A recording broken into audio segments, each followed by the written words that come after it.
Well, as I said last night, this is a time for you to become bigger leaders. Because I think people are kind of waking up that maybe it's our leadership that's the problem. And this is your time to become leaders. More people need leaders like you than any other time in history. And I was watching your podcast about how you use social media and YouTube. I mean, my God, ladies and gentlemen, this is your time. But your time is because the country and the world needs real leaders. There's a guy named Jordan Peterson who said, if you think tough men are bad, just see the damage a weak leader can do. Yeah, we've had weak leaders all over the world right now. So this is your time, and I'm here to support you becoming better leaders. Remember, leadership and education go hand in hand. And there's a lot of people who are not here to learn or not learning because they're probably in college or something, learning nothing. So in 2 times I asked you about market crash, you went back to leadership. So for the 3rd time, how bad do you think market crash is going to be? These people, real estate and mortgage people, and you can tell them, by the way, just let them know, can you handle the truth from his point of view? Are you guys tough enough to handle the truth? Yes or no? Some of you guys are not clapping. Some of you guys are like, no, I'm not really. Tell me some good things. How bad, how ugly can it get? The worst case, which I hope I'm wrong, would be civil war inside America. That's more than a crash, it's a civil war. And my prediction is that Donald Trump and I are good friends, his sons and I are good friends. I went to his son's wedding here at Mar-a-Lago. And he's a leader. If they try and put him in jail, I hope they don't, we'll have a civil war. Because this last election was stolen. I had lunch last Saturday. Thank you.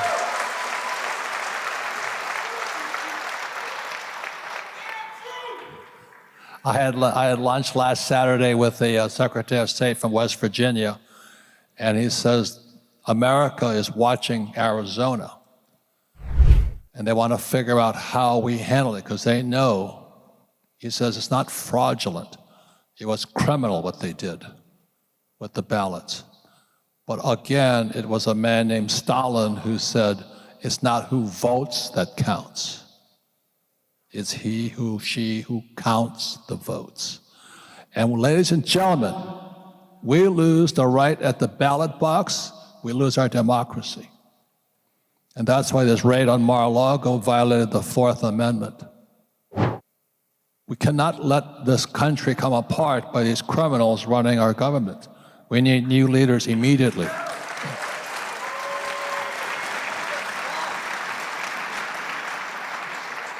So the worst it could get is civil war. I think the best we can express is probably a depression. We're already going into it. As I said last night, you know what we do, we print money to solve our problems. And all that does is increase debt and creates more freeloaders, social welfare. I'm not against social welfare, but don't print money to pay for them. At the same time, our debt escalates. Our debt to GDP right now is 120%. At 90% debt to GDP, we're bankrupt. That means for every dollar we spend, we go deeper in debt right now. So our debt is now in the trillions. I don't know how many trillions it really, I've heard it's 260 trillion. I don't know how they measure it anymore. At the same time, they raise interest rates into a recession. This has never been done before. So that's why I'm saying there's somebody intentionally doing something to bring America down and the world down. And there's a video of Trump speaking to, I think, the United Nations or something, and he's telling the German contingency back in 2018, he says, don't trust the Russians. Don't depend upon the Russians. And now Russia can cut off their power. So there's something really goofy going on. I'm not privileged to find out about it. I want to put some fear into you, because the more dangerous the mission, the better you've got to be. I talked about last night how, you know, when I was at Camp Pendleton preparing to go to Vietnam, I was a Marine helicopter gunship pilot. our life expectancy was 30 days. 30 days. Now, most people say that's not good. I said, well, it inspired me to become a better pilot. Okay. Thank you. So, just out of curiosity, did you guys hear what he said was the best case, worst case? Let me, in case some of you guys were checking Instagram, he said, worst case, civil war, best case, a depression. You guys heard that, right? So now this is coming from Robert. So, Robert, for some people right now that need to go use the bathroom, and they're a little bit concerned on you saying best case is depression, worst case is civil war, you know, what feeling you want the entrepreneur to get? Because sometimes when you're small and you're coming up, you're trying to make your marriage work, you're trying to raise kids, you're trying to pay the bills, you're trying to hire people, you're trying to expand, you're trying to go and grow your business, get better, read books, listen to audio, take courses, attend events, fill up the gas tank, change the oil, all this stuff that you have in your life that you're dealing with.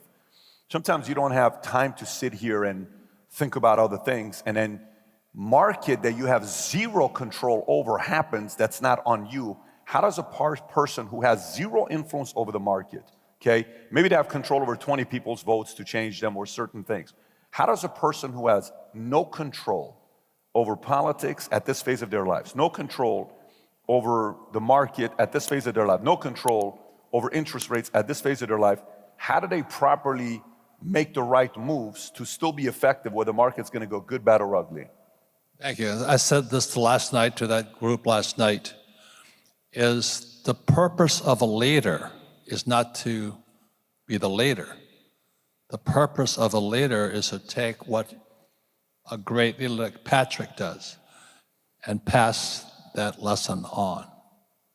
So your job, I congratulate you for being here.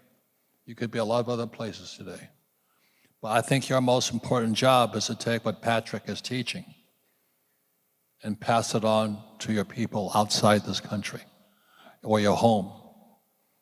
We need leaders, right, ladies and gentlemen, right now, and Patrick is one of the best. As I said, when I met him so many years ago, this big bus pulls up, and I said, who is this guy? But the moment I looked in his eyes, I knew who he was, because his core values are solid. As I said last night, it's our core values. Then you have the culture, and outside that's organization. So in the US Army, when I found out he was 82nd Airborne, I knew who he was.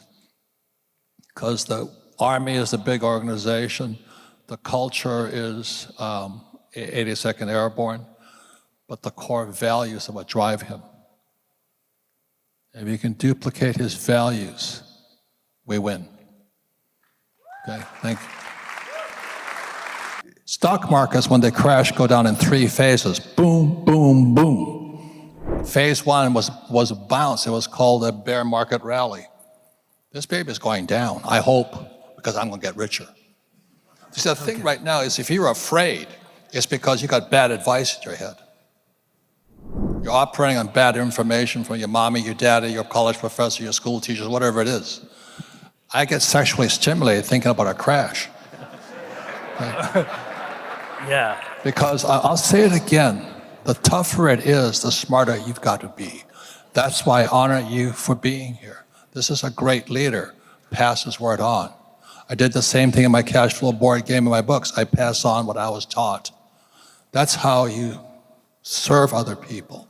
If you understand that, and then it's your skill set. I'll tell you a quick story. When I came back from Vietnam, I said to my rich dad, I said, I want to be an entrepreneur like you. He says, well, you got to take sales lessons, 2 classes, to take real estate courses, which I did, and you have to learn how to sell. I said, I don't want to know how to sell, because my poor dad always says salesmen were scum. That was my poor dad. That's why he's a PhD. Poor, helpless, desperate. You know, he couldn't, no, he was a son. He was a great father, but he was a poor man. So finally, I kept arguing with my rich dad. I said, I don't want to learn how to sell. And finally, rich dad said to me, he says, you know, I'm 25, 26 years old, prime of life, you know, Marine, all this stuff. He says, how's your sex life, Robert? Non-existent. He says, because you can't fucking sell.